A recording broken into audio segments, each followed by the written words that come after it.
You ever notice how people will fight harder to protect their favorite excuses than they ever will to protect their peace?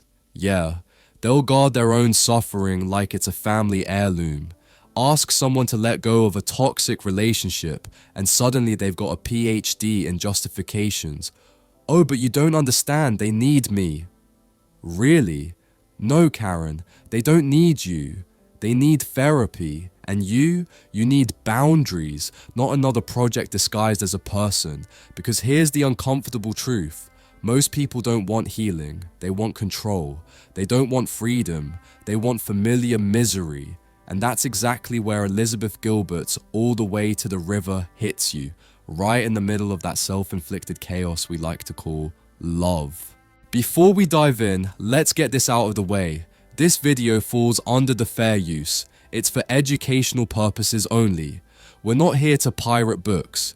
We're here to dissect them, to understand why they punch us in the gut and make us look at the version of ourselves we pretend doesn't exist. Now, Elizabeth Gilbert.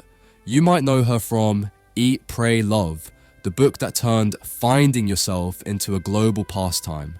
But All the Way to the River isn't about self-discovery on a beach in Bali.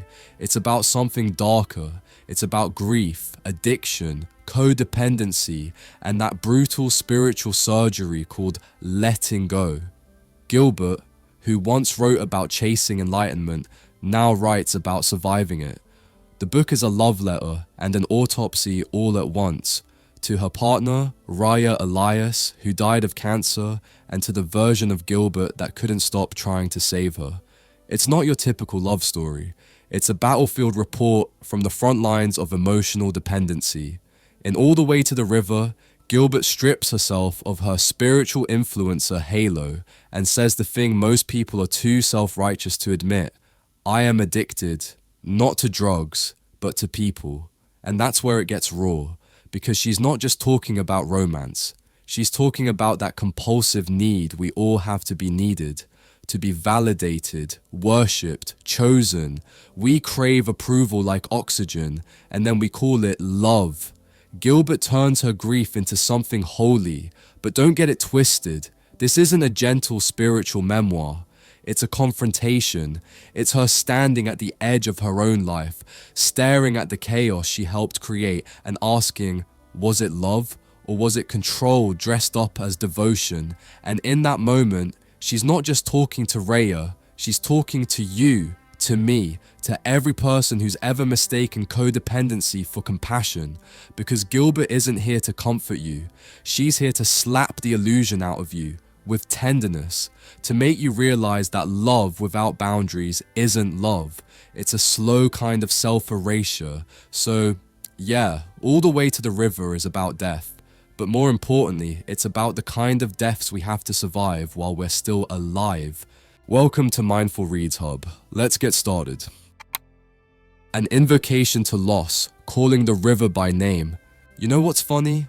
We all say we want a love that changes us, but the second it actually does, we panic and call it trauma. We beg the universe for someone to crack us open, then scream when it hurts. We want transformation, not resurrection, because resurrection means something has to die first. That's where Elizabeth Gilbert's story begins, not with a death, but with a visitation. Her lover, Raya, gone for over 5 years, walks back into the room like a store made of memory. No Ouija board, no seance, no ghost in a white sheet, just presence. That's the thing about the dead, they never really leave. They just wait until you're quiet enough to hear them again. And Raya? She doesn't show up to whisper sweet nothings. She shows up to tell Elizabeth to stop babysitting everyone's pain, to stop pretending that love means martyrdom, to get her own damn life. That's the spiritual slap most of us need. The one that doesn't feel like enlightenment, but like getting tackled by truth. Because here's the deal, grief isn't the opposite of love. It's proof that love worked.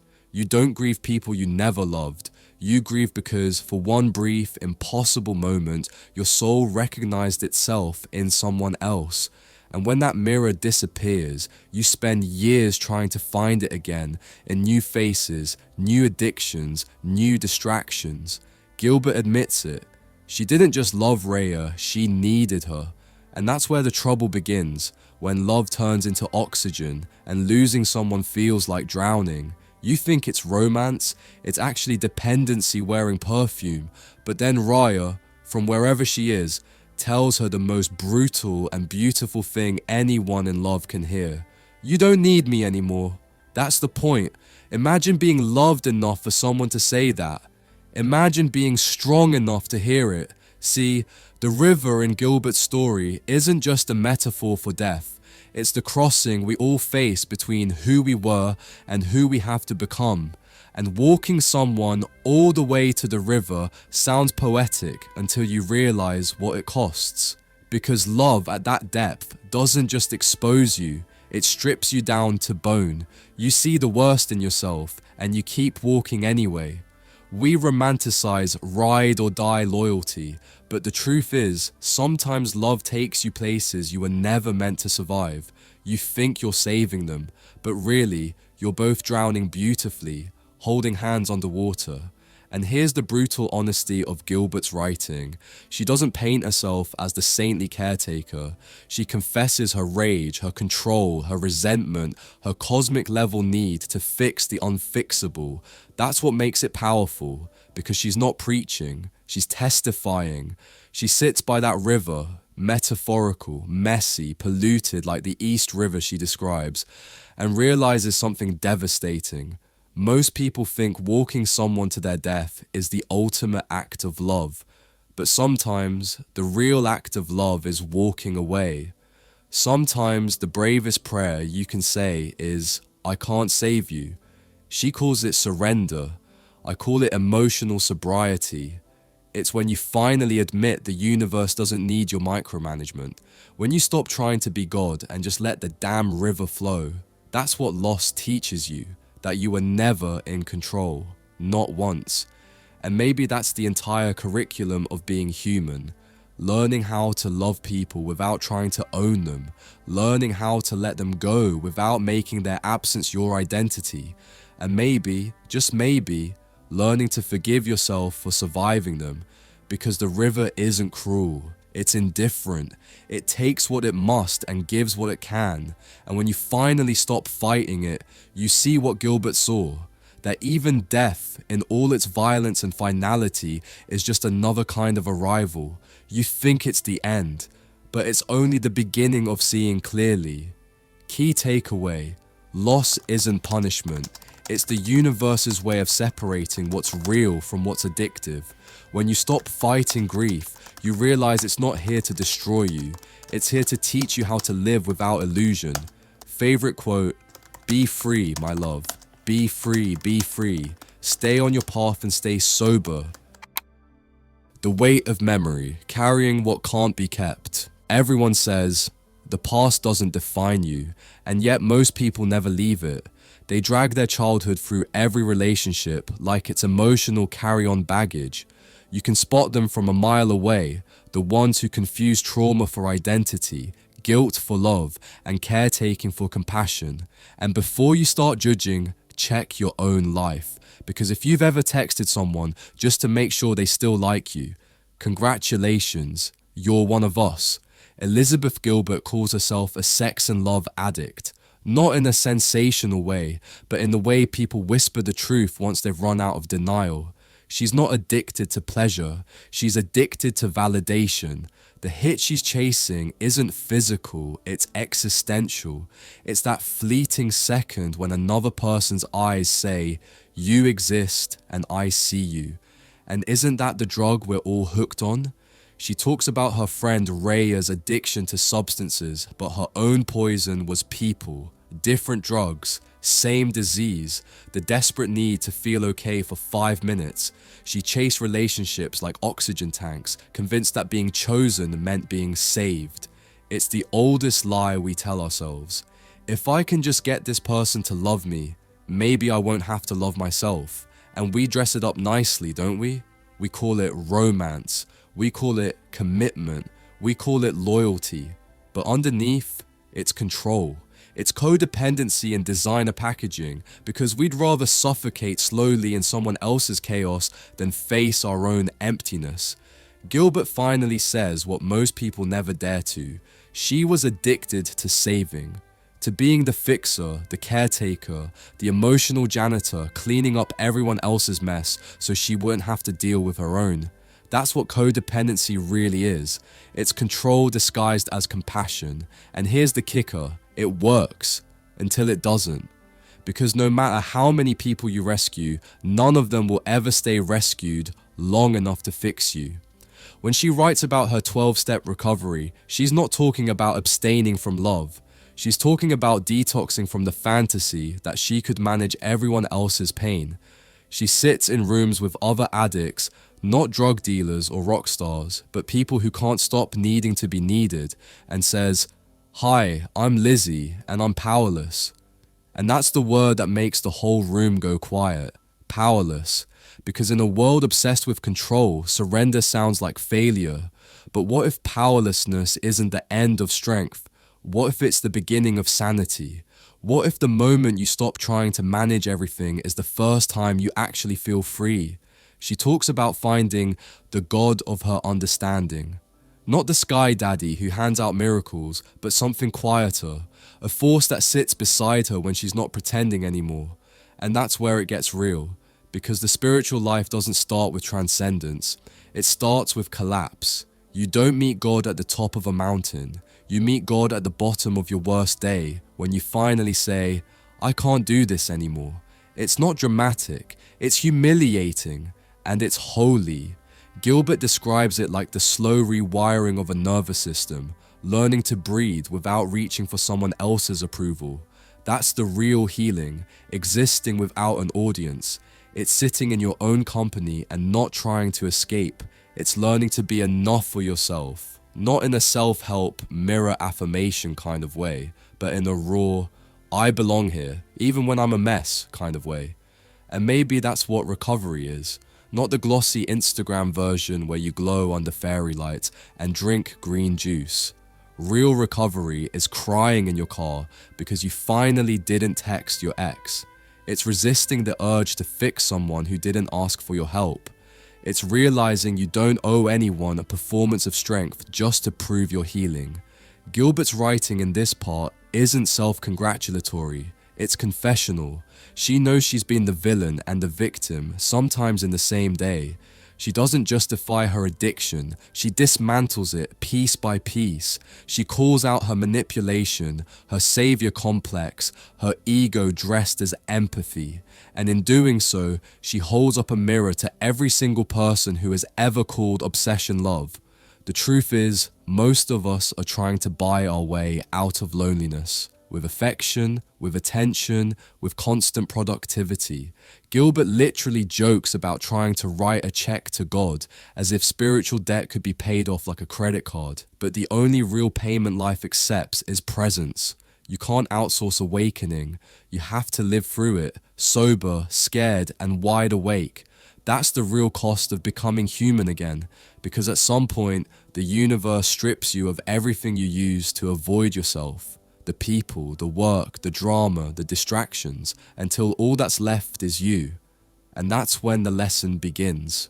That's when you stop trying to move on and start learning how to stay still. Memory, it turns out, isn't a ghost, it's gravity.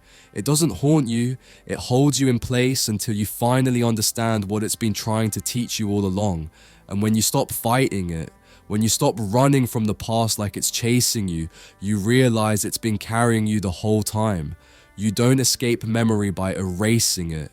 You escape it by outgrowing the version of yourself that needed to keep reliving it. Key takeaway, the past doesn't keep you stuck, you do. The only real way forward is through radical self-honesty, admitting you were never the hero of your story, but you can still become the author. Favorite quote, I belong here. The God of small things, learning to breathe again. You know what's wild? We live in a world where people brag about being busy like it's a personality trait, as if exhaustion is proof of purpose, as if your worth depends on how many people you can keep from falling apart, while you quietly disintegrate in the background. And somewhere between holding it all together and holding your breath, You forget the one thing no one ever told you. You can drown on dry land. Elizabeth Gilbert gets that. She's been the savior, the strong one, the reliable adult in every room full of chaos.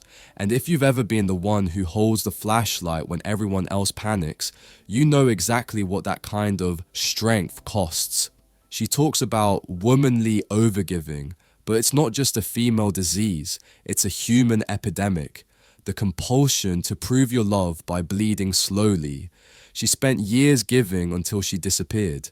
You might be doing the same, giving your time, your sanity, your boundaries, all while calling it love. But let's call it what it is, emotional self-harm in the name of devotion. Because here's the truth, the world rewards self-sacrifice right up until it ruins you. They'll say, you're such a good person while you're quietly crumbling. They'll applaud your generosity, but never offer you rest. And when you finally burn out, they'll say, wow, what happened to her? Gilbert writes about trying to find home after loss. Not a physical address, but an internal one. After Rhea died, she had to ask herself the question most people avoid their entire lives. Who will be my home now? And that's the kind of question that shatters you, because the only honest answer is you have to be. No lover, no job, no audience, no friend can carry the weight of making you whole. They can love you, yes, but only you can live with yourself when the lights go out and the noise dies down. And yet, we keep searching for a home in other people. We treat love like real estate, looking for someone who feels safe enough to move into, then acting surprised when the foundation cracks. The problem isn't that people can't be homes. The problem is we forget that every home needs maintenance. You can't live in someone else's heart rent-free and expect the plumbing not to break. Gilbert realizes that she's been mistaking service for love, always performing emotional labor to earn belonging. That's the real addiction she talks about, the need to be good, to be needed, to be the one who never complains, who always smiles, who absorbs everyone's pain like it's her duty. But what she's actually doing, and what so many of us are doing, is playing God with other people's suffering. Because if you're the fixer, you never have to feel helpless. If you're always saving, you never have to face your own drowning. And then grief comes, the great unmasker. It strips you down until the only thing left is honesty. There's no audience left to impress, no one left to rescue, just you and your heartbeat. That's when she learns what the God of small things really means. It's not about grand gestures or divine lightning bolts. It's about the ordinary moments that keep you alive when life feels impossible. The sound of a kettle, a bird on the windowsill, a friend who texts, still here. Healing isn't an act of faith, it's the decision to notice what's already sacred. And it's not glamorous, it's humbling, because you go from chasing cosmic purpose to realizing that maybe the point is just this, breathing, being, drinking water, showing up. What Gilbert calls God, you might call awareness or acceptance or just being fully present in your own life. Whatever name you give it, it's the same quiet truth. Everything you were searching for is hiding in the smallest, most ordinary details. But here's where she gets brutally honest. Healing isn't a glow-up. It's not soft piano music and yoga mats. It's ugly crying in your bathroom because you finally stopped pretending you're fine. It's realizing that you can't control other people's opinions and that trying to look healed is just another form of self-deception. She talks about the ways we hide, the public, private, and secret selves we create to survive. We curate one version of ourselves for the world, another for those we trust, and then there's the one we barely admit exists, the one that's tired, insecure, angry, ashamed, and healing. It's when all three finally sit at the same table. No more hiding, no more pretending. One of the most piercing things Gilbert writes is about grief's strange math. How 1 year after losing someone, the world expects you to be better. Like time heals by default, as if grief is a subscription that expires after 12 months. But she knows better. Healing doesn't mean forgetting. It means remembering differently. It means carrying love in a way that doesn't crush you. It means learning to coexist with the absence, to make tea for one and not feel abandoned. She ends that section with something like a prayer for Rhea, for herself, for all of us. It's not about moving on, it's about moving with, because the love doesn't vanish. It changes form. It becomes the breath you take, the words you write, the way you treat strangers. That's what the God of small things really teaches you. That survival isn't about power, it's about softness. It's about reclaiming the pieces of yourself that life tried to shame out of you. It's realizing that maybe divinity isn't out there in some unreachable heaven.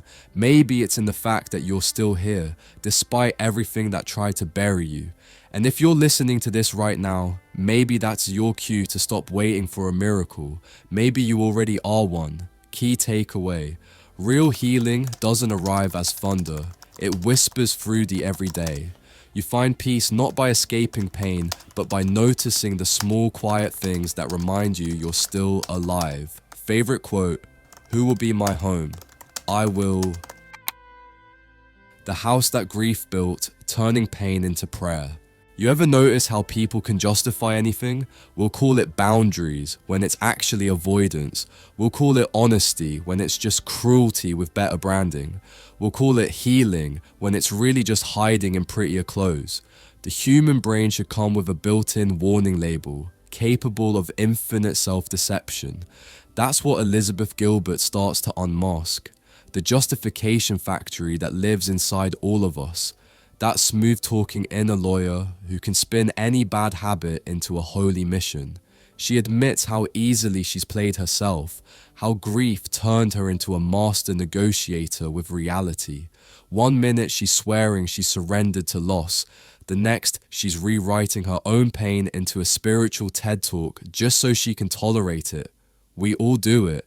You lose someone, you go through hell, and instead of actually feeling the grief, you start curating it, making it poetic, digestible, noble, anything but what it actually is: ugly, chaotic, inconvenient, because we're terrified of being seen in raw pain. We've been trained to sanitize it before showing it to the world. Gilbert talks about turning her house into a temple. You'd think that means peace, right? But what she's really describing is the discipline of living honestly inside your own mess. A temple isn't a retreat from pain, it's a confrontation with it. It's where you stop pretending and start participating in the truth of your own life. She cleans, she cooks, she cries, she prays, not because she's found enlightenment, but because her grief has forced her to become fully present. Every dish, every floorboard, every window becomes part of the ritual. That's the secret she's revealing. Spirituality isn't somewhere else. It's right here in the act of keeping your soul's house livable. But here's where she gets sharp. She knows she's still playing games with herself. She calls out her own mental gymnastics, the way she intellectualizes emotions instead of experiencing them. And she turns the knife outward too, at us, the audience, because we all do this. We justify our worst patterns with language so noble it could win awards. We don't ghost people, we protect our energy. We're not controlling, we're just passionate. We're not addicted to validation, we just care a lot. It's bullshit dressed in self-awareness, the worst kind, because when you start believing your own excuses, there's no one left to save you from yourself. That's what Gilbert means when she writes about God pausing and asking her to stay. The divine doesn't need her perfection, it needs her presence. God, or consciousness, or whatever name you give that voice of truth, doesn't care about your justification factory. It cares whether you're still willing to sit in the discomfort without numbing out. And yet, she admits, she still resists, because being fully present feels like being flayed alive. Grief doesn't just make you sad, it makes you unbearable to yourself. It digs up every secret resentment, every repressed desire, every unflattering truth you buried under the persona of the good one. That's the real meaning behind her rant about rigid bitches. She's not attacking other people. She's confronting that part of herself that confuses rigidity for righteousness, the part that wants rules instead of growth, certainty instead of surrender. We love rigidity because it's safer than freedom. Freedom means risk. Freedom means chaos. Freedom means no excuses left to hide behind. She's brutal about it, and she should be, because rigidity is just fear with better posture. It's the voice that says, I'd rather be right than be real. And grief destroys that illusion. You can't outthink pain. You can't logic your way out of loss. The universe doesn't accept debate submissions. So she breaks, slowly, methodically, beautifully, not into despair, but into truth. She stops defending herself long enough to hear what the pain's been trying to say all along. You're not in control. You never were. And that's okay. When she says she's making her house into a temple, what she's really doing is building a new kind of faith, one that isn't about worship or morality, but about presence. It's the faith that says, even here, even now, even in this pain, I am still alive. That's not romantic. It's radical, because we live in a world addicted to distraction, allergic to silence, terrified of stillness, and yet that's where the light gets in, through the cracks of a life no longer pretending to be perfect. She's right. The heart can't heal until it's cracked wide enough to let the light in.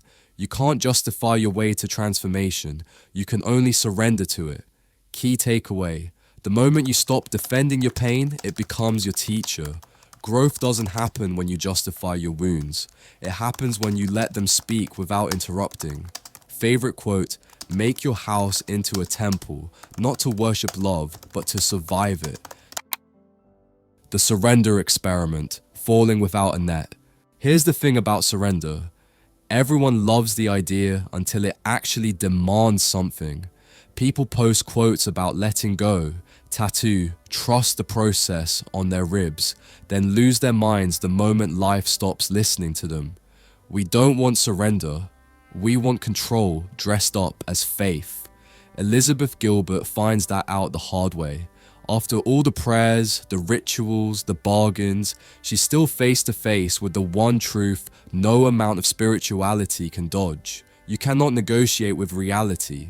She tries anyway. We all do. We write mental contracts with the universe. I'll stay positive if you keep me safe. I'll be kind if you don't hurt me again. But life doesn't sign those contracts. It never did. And the moment you realize that, you either break open or break down. Gilbert chooses to break open. Not gracefully, not like a saint, more like someone being pried out of their own armor one bolt at a time. She writes about the thing she doesn't want anyone knowing about her, that the bravest act she ever pulled wasn't falling in love or writing a bestseller. It was admitting she's terrified of being ordinary. That's what surrender threatens most. The ego's story that you're special enough to outrun pain, because pain doesn't care about your resume. It will humble anyone. So she starts letting go, not because she's enlightened, but because she's exhausted. And maybe that's what real surrender looks like. Not a graceful bow, but a collapse that finally stops pretending it's strength. She lets go of the illusion that she could save Rhea, that she could manage grief, that she could choreograph her own transformation. It's ugly, it's holy, it's human. In one passage, she stares straight into her future, not the one filled with book tours and applause, but the one where her body will end up in the ground like everyone else's. It sounds morbid, but it's liberating, because once you remember you're temporary, most of the nonsense you obsess over loses its power. The deadlines, the comparisons, the fear of being misunderstood, none of it matters when you realize the clock is running for everyone. Death is the great equalizer, and, ironically, the only honest life coach any of us will ever have. She describes a vision, a flicker of this very light, and it hits like a truth bomb. Freedom isn't about escape, it's about exposure.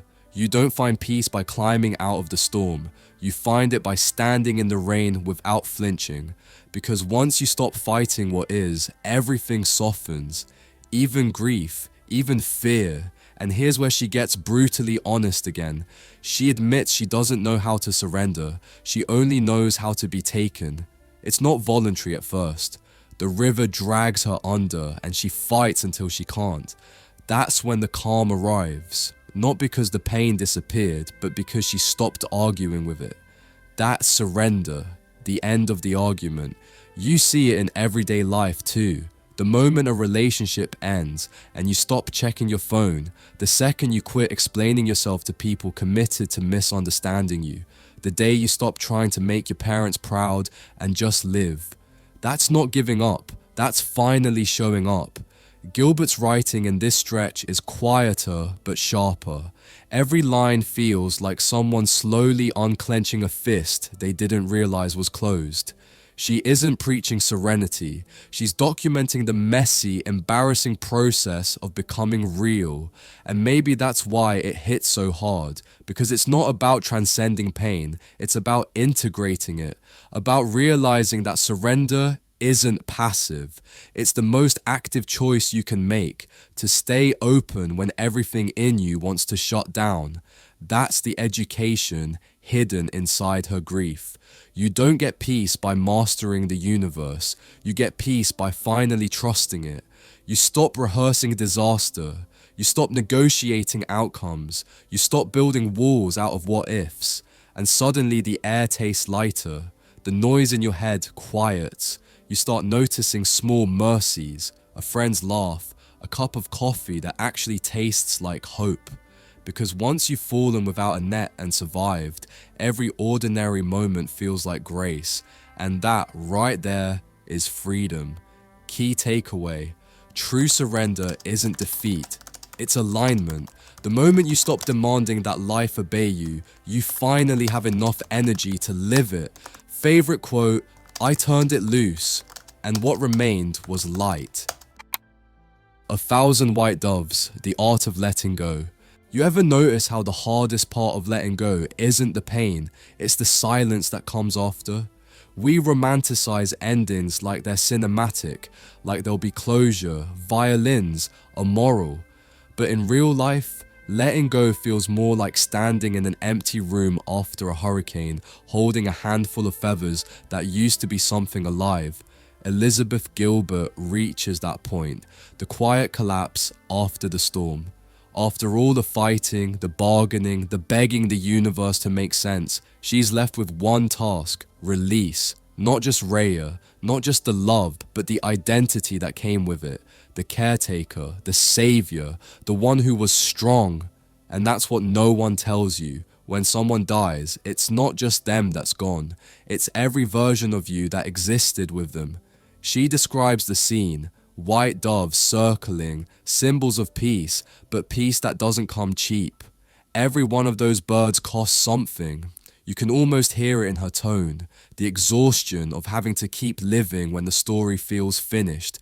She talks about the body, the bed, the stillness that turns sacred because there's nothing left to perform. It's not dramatic, it's stripped down, and that's what makes it holy. But the world doesn't let people grieve like that anymore. We live in a culture that wants your breakdowns to be productive. You're supposed to turn your pain into purpose, like it's an Etsy craft. The minute you lose something, someone's already telling you how to monetize the lesson. Everything happens for a reason, they say, because they can't stand the idea that maybe it didn't. Maybe it just happened, and now you have to live with that. Gilbert refuses that narrative. She doesn't dress up loss as wisdom. She lets it sit there, raw, ridiculous, unfixable. She admits that sometimes life doesn't hand you closure. It hands you a to-do list. Get up, feed the cat, answer the email, exist. That's what letting go looks like. Not enlightenment, but continuity. You wake up, still breathing, still human, and that somehow is the miracle. But she also knows letting go isn't a one-time act. It's not like ripping off a band-aid. It's like peeling a sticker off glass. Slow, messy, leaving pieces behind. One day, you think you're free. The next, you're crying over a song in the grocery store. That's not failure. That's proof of love. Because grief doesn't end, it evolves. It becomes part of your rhythm, part of your awareness. You don't stop missing them. You just stop letting the missing define you. There's a point where Gilbert talks about the body giving up, the soul saying goodbye in pieces. It's brutal, but underneath that brutality is tenderness, the kind that only exists between people who have seen each other completely. She doesn't pretend death was poetic. It was physical, it was cruel, it was mundane, and that's what makes her writing fearless. She doesn't worship the beauty of endings. She acknowledges their absurdity. That's the educational part most people skip, because everyone wants to be spiritual until it gets uncomfortable, until it's not incense and yoga, but paperwork, hospice, and the smell of medication. We avoid it because it reminds us how little control we actually have, but that's the point. Surrender doesn't mean weakness. It means recognizing you were never in charge. Gilbert goes balls to the wall, as she puts it, not in rebellion, but in honesty. She stops trying to tidy her emotions for public viewing, no filters, no hero arc. Just a raw reality that being human is equal parts holy and humiliating. And maybe that's where grace lives, in the middle of that tension. She writes about coming down, from love, from grief, from the high of survival. The descent is quiet, almost invisible, but that's where transformation hides. In the days when no one's clapping, when you're no longer impressive, when you're just existing. Letting go, in the end, isn't about release, it's about return. Returning to yourself, returning to simplicity, returning to the quiet truth that you don't need to be extraordinary to deserve peace. Because here's what nobody tells you. Healing isn't about holding less, it's about holding differently. It's realizing that love doesn't vanish when you stop clutching at it. It just changes shape. It becomes breath, laughter, memory, light, and that's enough. You can feel Gilbert's tone shift as she reaches this realization. She's not writing from the wound anymore, but from the scar. There's still tenderness, but there's also distance. And maybe that's what maturity looks like. Not forgetting, but remembering without collapsing. So when she says, and then what happened? It's not rhetorical. It's the most honest question a person can ask after loss. Because life doesn't stop for your grief. It keeps moving, rude and relentless, daring you to catch up. And one day you do. Not because you're ready, but because you're still here. Key takeaway. Letting go isn't about erasing what was lost. It's about releasing your grip on how you thought life should look. Peace doesn't arrive when things make sense. It arrives when you stop demanding that they do. Favorite quote, love is not what you hold on to, it's what you release. The fire of becoming, burning the false self. Have you ever realized how addicted we are to pretending we've got it all figured out? We scroll through feeds full of smiling faces, filtered lives, and performative healing, while inside, we're duct taping our souls just to make it through the day. And the funny part? We think no one can see it. Spoiler alert, they can. Everyone's just too busy hiding their own mess to call you out. That's where Gilbert takes us next. The brutal middle ground between breakdown and breakthrough. The part no one Instagrams because it's not pretty enough. The fire, the burning, the place where everything fake melts off and you're left staring at the bare bones of who you actually are. She talks about truth like it's an organism, alive, persistent, inconvenient. It doesn't die just because you ignore it. It waits. It stalks you in quiet moments, taps you on the shoulder when you least expect it. The truth remains standing, she says, and it's not poetic fluff, it's an indictment. You can run from it, deny it, bury it under layers of productivity, relationships, and distraction. But truth doesn't need your approval to exist. It just keeps showing up every time your life collapses under the weight of your own avoidance. This is where she stops being graceful and starts being gutsy. The tone sharpens. She starts calling herself out. Every justification, every clever story used to avoid pain. That's the thing about grief.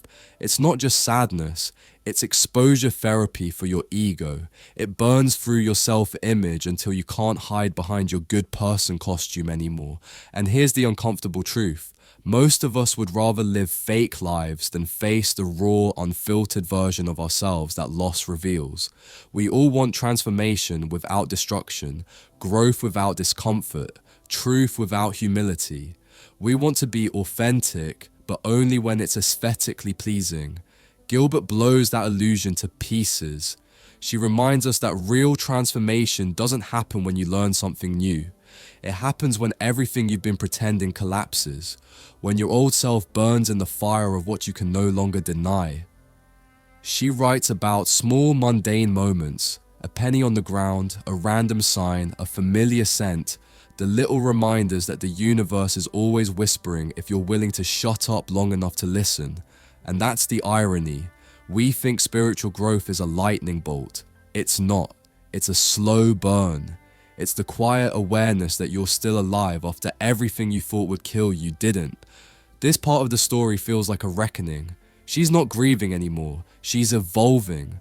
But evolution isn't gentle. It's violent. It rips away comfort. It tests your faith. It makes you unrecognizable to yourself. And that's the cost of becoming real. She admits she tried to run. Who doesn't? Running feels productive. You convince yourself you're moving on, when really, you're just sprinting in circles around the same old pain, and then comes the confrontation. What the fuck are you looking at? That's not a question, it's a mirror. It's her snapping at herself, at us, at anyone pretending healing is tidy. She's daring you to look at the chaos without turning away. Because at some point, we all have to stop curating our lives and start living them. You can't filter your pain out of existence. You can't manifest your way around accountability. You either burn down the false self or watch it rot from the inside. That's the lesson here. The only way out is through. Through the humiliation, through the silence, through the fire that strips you bare. And when the flames die down, something strange happens. You don't miss the ashes. You start realizing that all those things you clung to, the approval, the control, the certainty, were just distractions from the truth that you were already enough without them. Gilbert turns the chaos into communion. She makes peace with the parts of herself she once despised, the weak one, the jealous one, the angry one. Because here's the paradox. Healing isn't about becoming pure. It's about becoming whole, and wholeness includes the parts of you you'd rather keep hidden. That's the part most people miss. We talk about self-love like it's bubble baths and affirmations, but real self-love means looking at your shadow and saying, "You're coming with me." That's what the fire does. It integrates. It fuses the broken pieces back into something unbreakable. Gilbert doesn't romanticize this. She calls it what it is. Cunning, baffling, powerful. Life is relentless, and so is the ego. But every time she faces another illusion and lets it burn, she gets lighter. And maybe that's what freedom really is. Not the absence of pain, but the absence of pretense. She ends this part not with triumph, but with calm. The truth remains standing, and so does she. Not because she conquered grief, but because she stopped pretending she had to. And that's the part that stings, because it forces you to ask yourself, what part of your identity would you lose if you stop pretending you're fine? What would you have to face if you stopped performing healing and actually started feeling? Most people never find out. Gilbert did, and she didn't find enlightenment at the top of a mountain. She found it in the ashes of everything she thought she was supposed to be. Key takeaway. The false self burns quickly, but the truth endures. The only way to become real is to stop running from your own fire. Let it strip you down until all that's left is the part of you that doesn't flinch. Favorite quote, "The truth remains standing." The weight of care when love breaks your back. Here's the thing about love. Everyone wants to be the savior until they realize saving people comes with no applause and a spinal injury. We romanticize selflessness like it's holy. We glorify burnout. We build altars to exhaustion and call it devotion. But there's a line, and most of us cross it long before we notice the smoke rising from our own lives. Gilbert writes about that. The slow suffocation of being the person everyone leans on, the dependable one, the healer, the fixer, the one who belongs everywhere except in their own damn life. You know that role. You play it at work, in friendships, in families that collapse if you stop carrying them. You think it's love, but it's not. It's fear dressed up as compassion. Fear of being useless, of being left out, of being unloved unless you're performing service. That's where her honesty hits hard. She doesn't glorify caregiving anymore. She exposes it. Because let's be real, caring for someone terminally ill or just emotionally broken isn't all candles and whispered wisdom. It's messy. It's humiliating. It's watching your patience decay faster than your faith. And the guilt that follows, that's the real poison. She admits it. There were days she didn't want to do it anymore. Days she wanted to scream. Days she thought about disappearing just to see what it felt like to exist without responsibility clawing at her shoulders. And that's what makes her work powerful.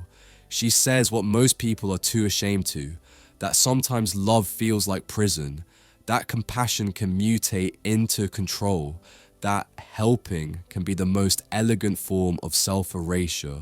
But we live in a culture addicted to martyrdom. People brag about their burnout like badges of honor. They post "I'm fine" selfies with eyes that say otherwise.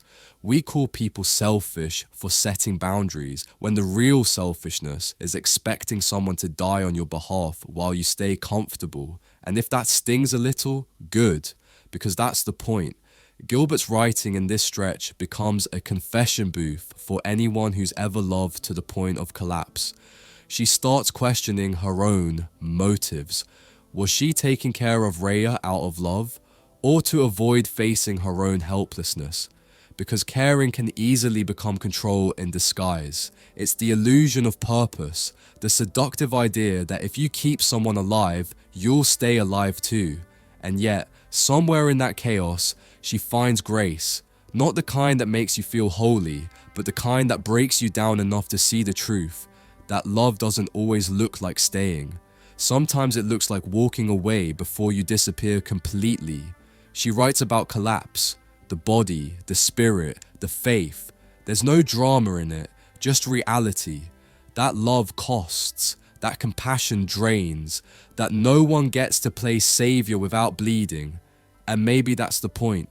Maybe real love isn't about saving someone from their suffering. It's about standing next to them while you both drown a little and learning to breathe underwater together. That's what she discovers in the debris of caregiving. That pain doesn't make you pure, and exhaustion isn't proof of devotion. You can't pour from an empty cup, and you sure as hell can't live from a hollow self.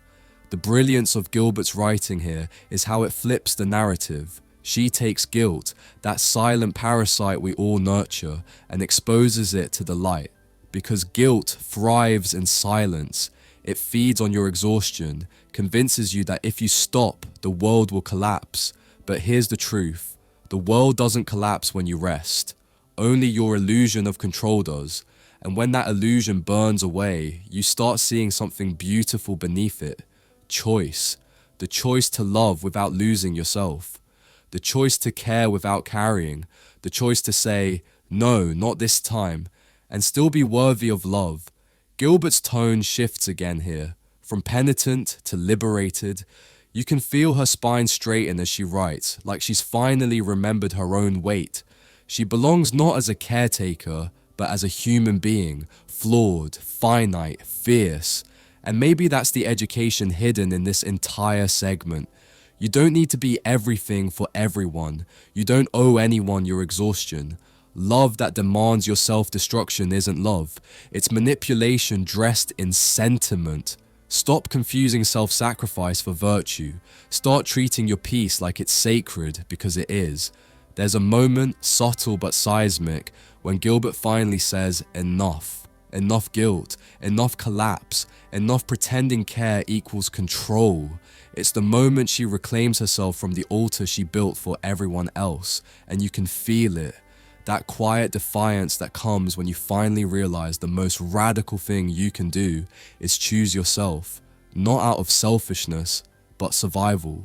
Key takeaway: real love doesn't demand your destruction. Caring for others is noble, but abandoning yourself is not compassion, it's cowardice. The hardest, holiest act you'll ever commit is saving yourself first. Favorite quote: caring for others is holy until it destroys the self. Monsters and mirrors, facing the shadow within. People say they want peace, but what they really want is control dressed up as calm. We don't crave stillness, we crave predictability, because real peace means surrendering to chaos, and that terrifies us. We say we want honesty, but we don't. We want validation that looks like honesty, but feels like comfort. We want people to tell us we're doing the best we can, even when we're clearly not. That's what this part of Gilbert's writing shoves in your face, that your demons aren't hiding in your childhood, or your ex, or your trauma. They're in your reflection, the shadow self you spend your life performing over, explaining away and disguising with good intentions. And if you don't look at that reflection, really look at it, it will eat you alive. She confronts the parts of herself that are manipulative under the mask of care, codependent under the banner of devotion. The vampire metaphor she uses isn't random, it's brilliant, because that's what codependency is. Emotional vampirism, the quiet draining of one soul to keep another alive. You think you're helping, you think you're loving, but really, you're feeding off the need to be needed. You're terrified of being irrelevant, so you bleed yourself out to prove you matter. We all do this in some form, maybe not in our relationships, but in our work, our social media personas, our "I'm just checking in" texts.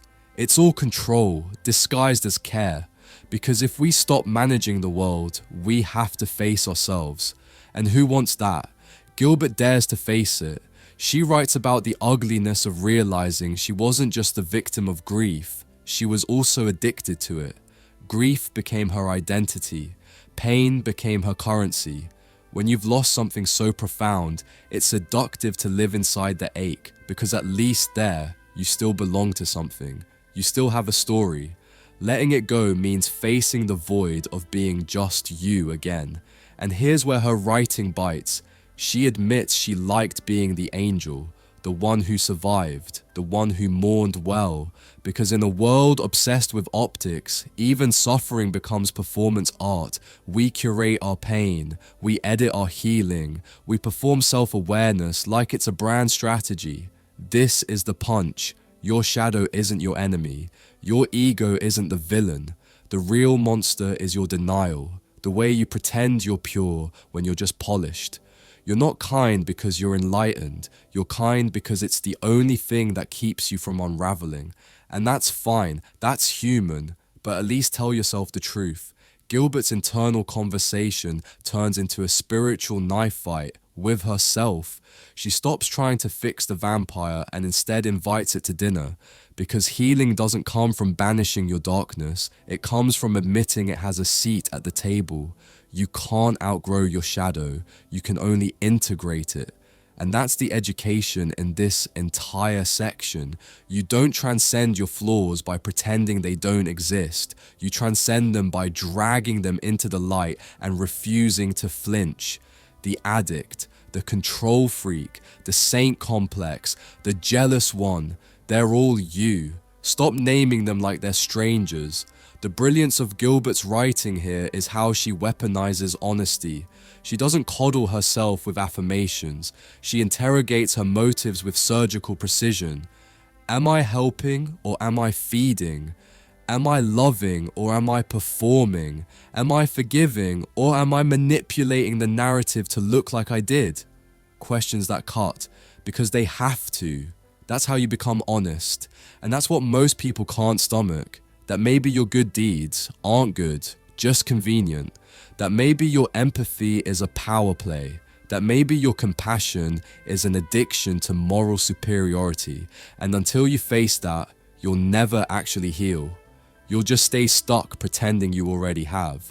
But when she finally faces it, That part of her that wants control, that feeds on validation, that confuses self-sacrifice for sainthood, something shifts. The monster stops chasing her, because it's hard for shadows to survive in the light. So here's the uncomfortable truth you probably don't want to hear. The people who frustrate you most, the liars, the manipulators, the narcissists, they're mirrors. Every time you say, "I'd never do that," you probably already are, just in a prettier costume. Gilbert's message underneath all this pain is ruthless compassion. You are not better than the people who hurt you. You are just as broken, just as selfish, just as capable of cruelty when cornered. And owning that doesn't make you less human. It makes you real. You can't heal what you keep condemning. You can't love others without acknowledging your own capacity for harm. You can't grow while still pretending you're the enlightened exception in a world full of sinners. You're not the exception. You're the evidence. And that's the paradox. When you stop trying to be the angel, you actually become something closer to divine, because you finally stop playing God. You stop controlling the world and you start belonging to it. Key takeaway: you are both the monster and the mirror. Healing isn't about defeating your darkness. It's about owning it so completely that it loses the power to run your life. Favorite quote: "Every demon you avoid comes back wearing your reflection." Running out of road, the end of pretending. There comes a point where even pretending feels like a job you're underqualified for. You keep performing strength like it's some moral duty. Chin up, smile on, "I'm fine," rolling off your tongue like a reflex you learned in childhood. But strength is expensive. It's the kind of currency that buys you nothing but exhaustion.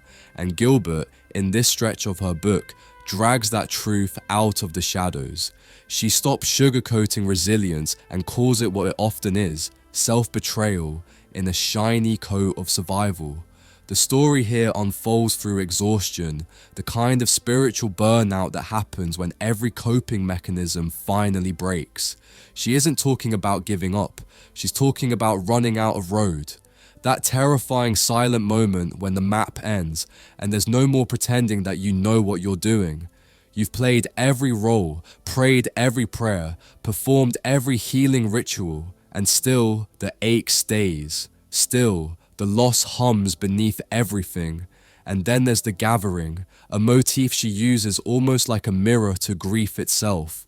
When people gather, they bring stories, food, laughter that feels a little too loud, and silence that feels a little too long. That's what the living do when they can't fix death. They gather. But what's so brutal here is that even surrounded by warmth, the narrator realizes she's never felt more separate. That's the paradox of grief. It makes you feel like you're behind glass, watching everyone else live while you disintegrate beautifully. Gilbert writes about moments that seem small: feeding crackers to a lion, the tender absurdity of caregiving, the surreal fragility of trying to stay normal when everything in you has already fallen apart. It's those scenes that hold the quiet horror of grief, because death doesn't only happen once, it echoes. It keeps showing up in birthdays, in the smell of rain, in random grocery store aisles where you suddenly remember a laugh that no longer exists. She captures that perfectly. That grief isn't linear, it's circular. You don't move on, you just keep walking the same emotional loop until you stop fighting its shape. And that's the confrontation most people avoid. You don't heal from loss, you evolve around it. You learn how to carry it without expecting it to disappear. But the self-help world has conned us into thinking that acceptance means peace.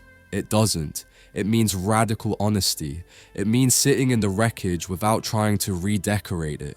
It means finally admitting that maybe you were never supposed to be okay again, not in the old way at least.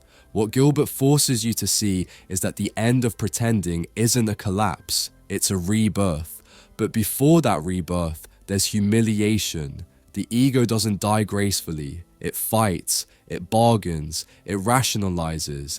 It wants to keep curating your pain so that it still looks poetic.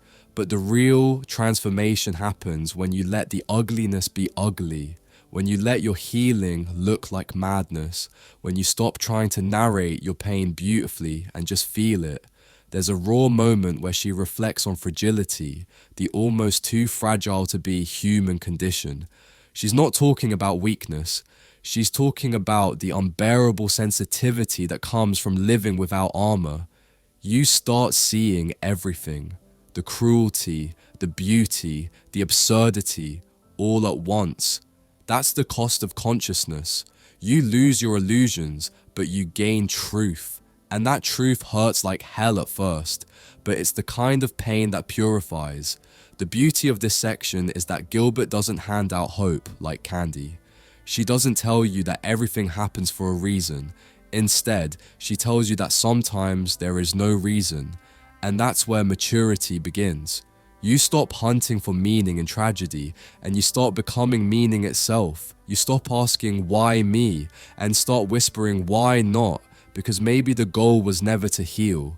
Maybe it was just to stop pretending, to stop performing bravery for people who wouldn't know what to do with your truth anyway. Maybe the real courage is collapsing without disguise, saying, I'm not okay, and maybe that's okay. That's what running out of road looks like. It's not defeat, it's clarity. The end of pretending is the beginning of authenticity. And that's what makes this part of Gilbert's work educational, not in the academic sense, but in the spiritual one. She teaches that collapse isn't failure, it's evolution. The version of you that needs everything to make sense has to die before the version that can live in uncertainty can be born. We all hit that point eventually, where our masks get too heavy, where our scripts stop working, where strength feels like another form of denial. And when you do, you have two choices: cling to the illusion or surrender to the truth. And here's the thing about truth: it doesn't care if you're ready. It arrives anyway, sometimes softly, sometimes like a demolition, but always exactly on time. Key takeaway: when you run out of road, stop pretending you were ever in control. Freedom begins when you stop performing strength and start telling the truth. Favorite quote: there comes a moment when even strength feels like another disguise. Bow down, the holy art of surrender. There's a moment in every breakdown when your knees hit the ground, not because you chose to kneel, but because life finally demanded it. That's the point where pride dies quietly, where resistance finally gives up its last argument. You don't bow out of surrender, you bow out of exhaustion. That's what Gilbert unearths here. Not the sweet Instagram-ready version of humility, but the kind that tastes like iron and dirt. The kind that happens when you've tried to outthink God and lost. She talks about bowing down not as a ritual of defeat, but as a sacred act of survival. Because control, that holy illusion we all worship, is the first thing grief burns to ash. You think you can negotiate with loss, reason with it, manage it like a project. But grief laughs in your face. It's not a problem to solve, it's a power to endure. And sooner or later, you stop fighting. You stop asking for the storm to pass, and you just let it rain straight through you. That's when she starts to talk about surrender in its rawest form. The moment you stop editing your pain to make it look noble. You admit what you've been too afraid to say out loud, that you are lost, angry, small and human, that maybe the God you've been praying to isn't in the sky, but in the rubble. You stop turning your suffering into a performance of spiritual progress, because real surrender doesn't look like enlightenment. It looks like collapse. It looks like a woman on the floor whispering, "I can't do this anymore," and meaning it. But here's the paradox. That's the exact second when divinity shows up. Not in thunder or light, but in the unbearable ordinariness of the moment. Someone brings you coffee. A stranger smiles, a song plays at the exact right time. Grace doesn't fix you, it meets you in the ruin. Gilbert describes this quiet miracle again and again, the way people become conduits for something greater without even knowing it. A friend's text, a nurse's kindness, a memory that surfaces out of nowhere, all proof that maybe God does work through people, just not in the way we expected. And that's what's so brutal about humility. It strips you of your delusions, your spiritual vanity, your need to look wise while bleeding. It leaves you face to face with your smallness, and you hate it at first, because you've been trained to believe smallness means insignificance, but it doesn't. Smallness is what connects you back to the pulse of everything real. When you stop trying to be divine and start accepting that you already are, that's when life softens. There's this recurring image in Gilbert's writing: smoke, tar, ash, breath. She writes about inhaling what's toxic, about sitting in the smell of something burned down. It's symbolic, but also physical, because grief is physical. It changes how you breathe, how you walk, how you see light. She doesn't clean it up for you. She makes you sit in it until you stop pretending that pain can be bypassed with enough positivity. You can't pray your way out of the fire. You can only breathe your way through it. That's the difference between spiritual strength and spiritual ego. Ego wants a resurrection without a crucifixion. It wants light without breaking open. But Gilbert calls that bluff. She writes from the underside of surrender, the part nobody wants to talk about, the part where healing feels like humiliation, because real surrender is not a pretty process. It's feral. It's the sound of your old self dying while your new one hasn't yet been born. She doesn't present this as philosophy. She lives it. She narrates it like someone who has been dragged into the dirt and decided to stay there long enough to learn its language. Every act of humility in her story isn't submission, it's integration. It's her learning to coexist with what she cannot fix. It's not about letting go of control because she's enlightened. It's because control has already let go of her. The lesson here isn't soft. It's ruthless in its truth. Sometimes life will break your back just to show you how deeply you've been resisting gravity. And when you finally stop fighting it, when you bow down, not out of fear but from reverence, you realize that humility is not defeat. It's alignment. It's the body remembering that it was never separate from the divine to begin with. You think surrender means weakness, but it's the opposite. It's the most radical act of power there is, to stop pretending you're stronger than reality, to stop arm wrestling fate and instead say, fine, teach me. And that's when the miracle happens. When you stop demanding that life go your way, it suddenly begins to move in ways you couldn't imagine. Humility, as Gilbert shows, isn't bowing to something outside yourself. It's bowing to truth itself. The holy art of saying yes to the unfixable, to the unbearable, to the life that doesn't make sense. Because it was never supposed to make sense. It was supposed to make you awake. Key takeaway: surrender isn't giving up. It's giving in to truth, to reality, to what's real. You don't bow in defeat. You bow because control was never your job to begin with. Favorite quote: humility is the final form of freedom. Withdrawal and resurrection, the slow return of light. There's a strange silence that follows survival. It's not peace, not yet. It's more like the ringing in your ears after an explosion. You made it out, but your mind hasn't caught up to your body. That's what Gilbert writes about here. The aftershock. The slow, painful, awkward return to being alive when you've spent so long learning how to die.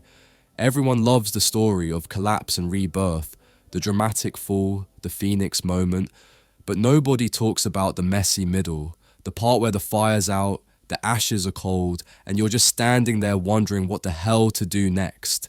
That's where she begins, in the fog of withdrawal. Not the kind that comes from substances, but the spiritual kind that comes from finally letting go of the story that used to define you. Grief had been her religion, loss her liturgy, and now she has to figure out who she is without the suffering. That's the cruel irony of healing. When you've lived so long in pain, peace feels unnatural. You start missing your demons, because at least they kept you company. She writes about counting her days, the small, almost invisible steps of coming back to life, how sometimes victory looks like getting out of bed, making coffee, breathing without crying, and how people around you will say, "You look better," as if that means the work is done. But it's not. Healing isn't a switch you flip, it's a tide that moves in and out, one small wave at a time. She calls it withdrawing, but it's really more like thawing. The ice melts so slowly you don't even notice until your fingers start to hurt again. And here's the truth nobody likes to admit. Healing is boring. There's no grand epiphany, no cinematic soundtrack. It's repetitive, quiet, and humiliatingly ordinary. You wash dishes, you walk your dog, you stare at a blank wall and try not to spiral. And that's the part of Gilbert's writing that cuts the deepest. She doesn't romanticize recovery. She calls it what it is, a discipline of patience. She makes you see that resurrection doesn't happen in a single day. It sneaks in through the cracks of your routine, disguised as normalcy. At one point, she talks about making art again, writing, drawing, creating, not to be brilliant, but to survive. Because grief robs you of imagination, and creation is the act of fighting back. It's not about making something beautiful. It's about proving to yourself that you're still capable of building instead of breaking. That's what she means when she says God responds to her withdrawal, not with lightning bolts or revelations, but with small permissions to make something, to laugh again, to love without guilt. And if you've ever tried to heal from anything, heartbreak, addiction, loss, betrayal, you know this feeling. That sense of being both too fragile and too alive. You can't numb yourself anymore, but you're not ready to feel everything either. So you exist in between. You stop chasing the old high of intensity and start learning the sober rhythm of quiet joy. That's the hard part, realizing that ordinary life was never the enemy. It was the prize. This is where Gilbert's writing gets brutal again. She tells you, in her raw, matter-of-fact way, that your pain won't make you special forever. And that's the most terrifying truth of all. Because we cling to suffering like it's a personality trait. We turn it into identity. But there's no badge of honor for surviving. There's only the slow, clumsy work of living afterward. And if you don't do that work, if you stay addicted to your own sadness, you never actually heal. You just become a curator of your own misery. The brilliance of Gilbert's voice is that she doesn't let you off easy. She'll hold your hand, sure, but she'll also tell you to stop using your pain as a shield. She reminds you that healing isn't about forgetting, it's about integrating. The scars stay, they just stop running the show. She teaches you to carry the ache like a poem, something homemade, imperfect, and deeply human. Because maybe that's what God is after all. The part of you that keeps creating, even when everything else has fallen apart. And by the end, you can feel the shift. The grief is still there, but it's quieter. It no longer screams, it hums. The pain has lost its teeth. What's left is presence, a gentle awareness that life, in all its brokenness, is still worth showing up for. You don't need the grand comeback. You just need to keep rising, inch by inch, into the light you almost forgot existed. Key takeaway: healing isn't about becoming who you were before. It's about building a life that can hold both your wounds and your wonder. The light doesn't arrive all at once. It returns slowly, like morning, daring you to believe in it again. Favorite quote: each day she rose, a little less broken, a little more alive. The things we worship and why we let them go. There's a moment that comes after loss when you finally start to realize just how much of your life you've spent worshipping things that were never meant to be gods. People, pain, power. The idea that if you could just love hard enough, care long enough, fix enough broken things, maybe you'd earn peace. Maybe the universe would finally stop punishing you. But it doesn't work that way, and Gilbert knows it. This is the part of her story where she confronts her own altar and the quiet, horrifying truth that grief had become her religion. What's wild is that she doesn't mean that metaphorically. Grief gave her structure, a sense of purpose, ritual. Every memory of Rhea was a prayer, every ache a form of worship. But here's the problem. Worship without awareness turns to bondage. You start kneeling before your own suffering, lighting candles for it, feeding it until it grows into something that owns you. And that's what this stretch of the book does. It's an exorcism disguised as a confession. Gilbert begins dismantling her own devotion to pain, one idol at a time. She talks about how we all build altars to the wrong things. Some of us bow to success, others to control, and the rest of us, the ones who've been broken, bow to the story of the breaking itself. Because it's familiar, it's reliable, you know who you are when you're hurting. The real terror isn't the pain, it's what happens when it's gone. Who are you when you no longer need to suffer? Who are you when the wound finally closes? There's a story about 6 years gone, the span of time since Raya's death. And it's not nostalgia, it's accounting. The way she revisits those years feels like she's auditing her soul, tallying up all the false gods she's fed. Fear, guilt, memory, love turned obsessive. She doesn't do it gently either.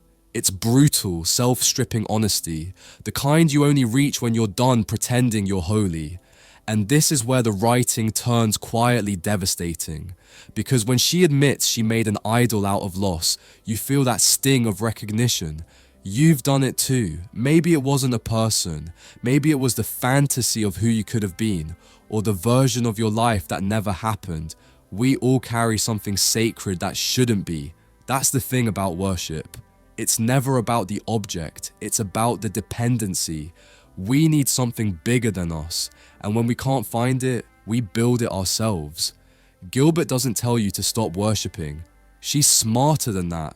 She just asks you to shift your devotion from what hurt you to what healed you, to stop praying at the grave and start walking toward the light that pain revealed. Because worshipping your grief might feel loyal, but it's just another way of avoiding change. It's safer to keep bowing than to stand up and walk away. In one of her sharpest turns, she writes a kind of imaginary dialogue, Raya speaking from somewhere beyond time. It's not sentimental, it's corrective. You can almost hear Raya saying, "Enough. You don't need to keep building shrines for me. I'm gone. You're still here. That means something." And if you've ever lost someone, you know that voice. It's the part of love that refuses to let you die with what's already gone. There's also a section where she circles back to powerlessness, the theme that's threaded through the entire book like a low hum. She used to think surrender was weakness. But now she sees that every form of worship, even the destructive ones, are about power. The illusion that if we're devoted enough, we can control what hurts us. That's the trick of grief and of love. It convinces you that holding on is safer than letting go. But here's where Gilbert's commentary slices through illusion. The things we worship will always own us until we learn to bless them and walk away. Worship is attention. And attention is the purest form of love we have. If you keep giving it to the past, you will never have enough left for the present. She ends this stretch of reflection, not with triumph, but with humility. The kind that doesn't sparkle, doesn't preach, just a quiet understanding that love was never meant to be an altar. It was meant to be a current, something that moves through you, not something you clutch. Her grief doesn't vanish. It transforms. It becomes teacher, not tyrant. And maybe that's the real moral buried in these pages. We're all worshippers, whether we admit it or not. The only question worth asking is, what deserves your devotion now? Because when you finally stop bowing to the dead weight of pain, you'll find that love, the real, breathing kind, never asked for a monument. It asked for motion. Key takeaway. Whatever you worship owns you. The moment you stop kneeling to what hurt you, you reclaim your life. Devotion doesn't mean clinging, it means choosing again, consciously every day, to serve what brings you alive. Favorite quote, her grief wasn't her God, it was her teacher. All the way to the river, the end is where it begins. There comes a point in every kind of loss where you realize the thing you've been calling an ending isn't actually an ending at all. It's a return, not to the life you had, but to the life you kept postponing while pretending you were in control. Gilbert calls it the river, but really it's the truth, the raw, unfiltered current that keeps pulling you toward the version of yourself you keep trying to avoid. You can thrash, you can beg, you can cling to the shore, but eventually you're going in. Everyone does. Because the river doesn't care about your plans, it only cares about your surrender. And that's where she lands here, not in triumph, but in clarity. This is where all her earlier grief, self-interrogation, and surrender finally meet. The river isn't some poetic symbol of loss anymore. It's the culmination of it. The recognition that everything she's been through, the caretaking, the guilt, the spiritual dissection, the bargaining with God, was always leading to this moment where she finally stopped swimming upstream and lets herself be carried. In these pages, she writes with a quiet authority that only comes from surviving yourself. She's not begging the universe for mercy anymore. She's not trying to fix the past or make it mean something prettier. She's watching how the current moves and realizing it was never her enemy. That's what makes this section so piercing, because how many of us have spent our lives fighting life itself? You lose someone, and your first instinct is to freeze time. You tell yourself, if I hold on hard enough, I can keep this love from ending. But what you're actually doing is strangling it. Gilbert gets that now. She's not trying to resurrect Rhea or their love or even the person she was when they met. She's letting it all dissolve, not out of apathy, but out of reverence. The river, in its brutal honesty, doesn't destroy love. It refines it. It takes everything false, the control, the attachment, the ego, and leaves you with what's real. The love that doesn't demand ownership. The kind that exists without needing to be returned. What's especially haunting here is how she connects that truth to her own spiritual journey. Throughout the book, she's wrestled with the idea of God, sometimes tenderly, sometimes with rage, but here, she stops intellectualizing it. God for her isn't an idea anymore. It's motion. It's what's left when you stop trying to name the divine and start feeling it. The river is God. It's the force that keeps pulling you forward, even when you're begging to stay behind. And maybe that's the real point. The river doesn't ask for faith. It demands trust. Faith is easy when you're on dry land. Trust is what you learn when you're half drowned, realizing the only thing keeping you afloat is the thing you've been resisting all along. She reflects on Rhea, not as absence, but as energy, something that's never truly gone. There's a softness in how she writes about it now. No more grasping, no more asking the universe why, just acceptance, the kind that burns a little but heals more. The love between them isn't gone, it's just changed shape.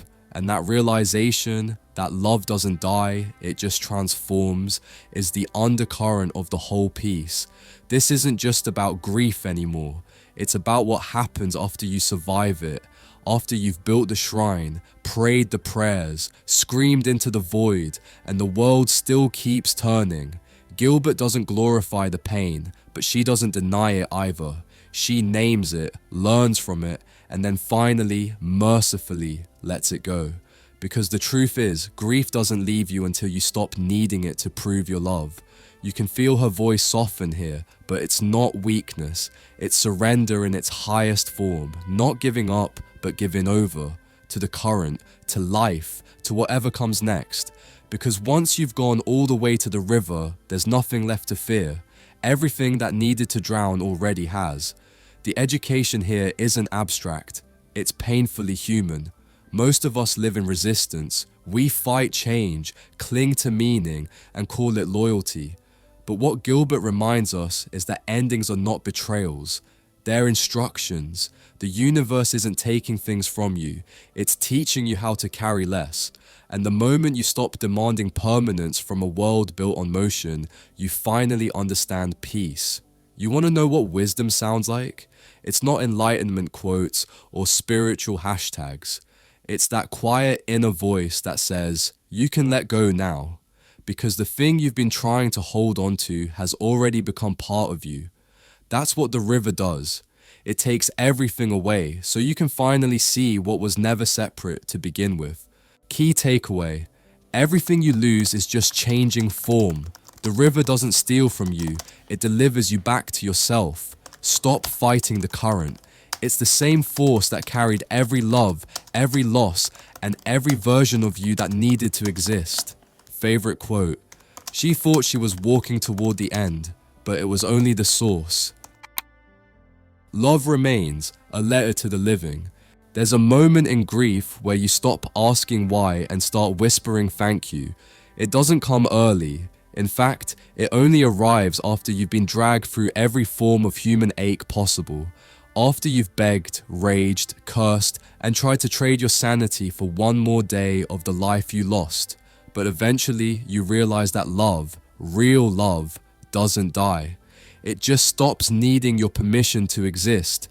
That's where she lands here. This isn't an ending, it's a transmission from the living to the gone and back again. You can feel Gilbert's tone change completely in this section. Gone is the frantic desperation of earlier pages, the intellectual tug of war with God, the endless self-inquiry that came dressed as healing.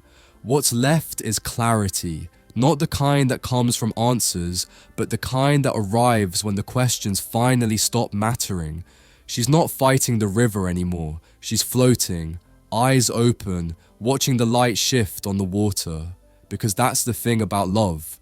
You don't ever get over it, you just learn to carry it differently, and that's the quiet, devastating beauty of this part of her story.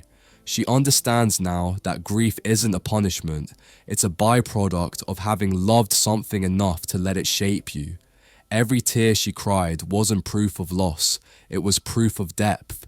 She isn't mourning anymore, she's remembering. And remembrance, when done right, is resurrection.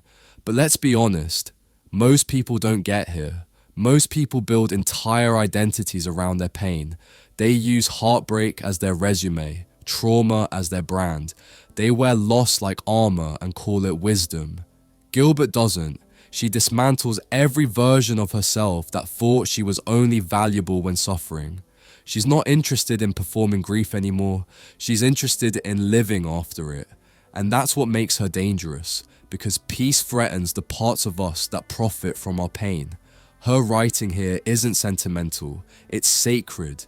She's no longer writing to the dead. She's writing to the living, to the parts of us too scared to keep going. She's saying, stop waiting for permission to be whole again. Stop using the dead as an excuse to stay small. Love them, honor them, but for God's sake, live. Because the truth is, you can't stay buried beside someone else's grave and call that devotion. That's not love. That's avoidance dressed as loyalty. In this final stretch, she sees love as something bigger than memory. Rhea doesn't exist as a ghost in the shadows anymore. She exists as motion in the laughter, the breath, the simple act of continuing. That's what Gilbert means when she writes about love returning as presence. It's not the supernatural idea of being watched over. It's more radical than that. It's realizing that love has no fixed form. It's the thread that runs through every choice to stay open, every act of creation, every moment you choose tenderness when bitterness would be easier. And she calls out the lie that healing means forgetting. Healing, she shows us, is remembering without breaking. It's looking at the same story that once ruined you and saying, I can hold this now. Because you've grown strong enough not to need it to make sense anymore. That's maturity. Not the absence of emotion, but the ability to let emotion move through you without having to cage it. The most confrontational part of this section is that she doesn't glorify grief as transformation. She exposes it as truth. Grief doesn't make you wise. It just strips you of illusions until you either collapse or get honest. And she chose honesty. She admits that life after death, real, breathing, unfiltered life, isn't about moving on. It's about moving with, carrying love like a scar, visible, yes, but healed enough not to hurt when you touch it. And maybe that's the lesson she leaves for us. Stop searching for closure. There is no finish line for love. The moment you think you've reached one, life will hand you another reminder that nothing ever truly ends. You're not supposed to get over the people you love. You're supposed to become the space where their memory continues to breathe. The most powerful part of her writing here isn't what she says, it's what she doesn't say. There's no moral, no attempt to tie it all up neatly. Just presence, just acceptance, just the quiet knowing that the river doesn't take things away. It brings them home. That's how she closes. Not with a sermon, but with a surrender. She writes like someone who's finally learned that the point of love was never possession, it was participation. To love at all is to lose, but it's also to live so vividly that even loss can't erase the echo. You can feel the final line breathe. It doesn't mourn, it doesn't even inspire, it just is. Like the sound of the river, constant, eternal, unmoved by what we think of it. Because that's love. Not the kind you post about, but the kind that rebuilds you from the inside out, quietly, completely, endlessly. Key takeaway, love doesn't end when someone dies. It ends when you stop living in a way that honors them. Healing isn't letting go. It's becoming what they left behind in you. Stop romanticizing your pain and start living like you were the one who got to stay. Favorite quote, you don't get over love, you just become it. Conclusion, you've made it to the end. Not the neat, ribbon-wrapped kind of ending we love to pretend life gives us, but the kind that drags its nails across the floorboards of your soul and says, you're still here. Now what are you going to do with it? Because that's what this book was never about. It wasn't a love story. It was a survival manual written in the handwriting of someone who refused to die while still breathing. From the first invocation to the final whisper, it asked the same question over and over. How much of yourself are you willing to lose before you remember who you were meant to be? Let's not lie to ourselves. We've all been there, standing knee-deep in the river, pretending we can negotiate with the current, begging life to make sense, trying to fix the unfixable. But Gilbert doesn't let you hide behind your coping mechanisms, your false strength, your curated grief. She ripped them off one by one until only truth remained, naked, unfiltered, and divine. She taught us that love isn't a possession, it's a participation. That grief isn't an obstacle, it's a doorway. That the self you lose in heartbreak isn't gone, it's being remade. Like clay softened by the flood so it can finally take its true shape. Every chapter was a mirror, and if you were brave enough to look, you saw it. Your own reflection, messy, human, holy. Remember how she started, whispering to loss like it was a prayer. And remember how she ended, not by escaping the river, but by becoming part of it. That's the full circle. That's the revelation. The pain never left, it just transformed. The ache became wisdom. The silence became song. The river didn't take her from love, it brought her home to it. And if you're listening to this right now thinking, I want that kind of peace, that kind of acceptance, then here's the truth. It's not reserved for saints, mystics, or best-selling authors. It's for anyone willing to stop running from their own life. You don't heal by pretending you're okay. You heal by telling the truth about how much it hurt and still choosing to keep your heart open anyway. You want to honor the people you've lost? Stop living like you died with them. Build something, write something, laugh so hard it scares you. That's resurrection. That's the quiet rebellion of the living. Because at the end of the day, that's what all the way to the river leaves us with. Not a map out of pain, but the courage to wade straight through it, eyes open, hands shaking, heart awake. So if this story reached something raw in you, don't just let it fade when the screen goes dark. Go get the book, hold it, read it slowly, let it bleed into your own story. Because the river isn't just Elizabeth's, it's yours too. And somewhere in its flow, there's a version of you waiting to be found again. This isn't about becoming whole, it's about remembering you already were. You just forgot. You traded your wildness for control, your faith for certainty, your truth for belonging. Take them back. And before you go, if this hit you somewhere deep, if it cracks something open, don't keep it to yourself. Share it. Someone you know is drowning quietly behind a smile, and maybe this will remind them they're not alone, because we all end up at the river eventually. Some crawl, some fight, some arrive with their hearts in pieces. But the lucky ones, the brave ones, they bow their heads, open their hands, and let the water take what was never meant to be held. That's where freedom lives, right there, in the letting go. Now go. Go live something worth grieving. Go love something worth losing. And when the river comes for you, don't resist it. Let it carry you home. If you felt this, buy the book, support the artist, and let it change you. Because stories like this aren't meant to be consumed. They're meant to be lived. Until next time, stay human, stay awake, and never, ever stop walking toward the river.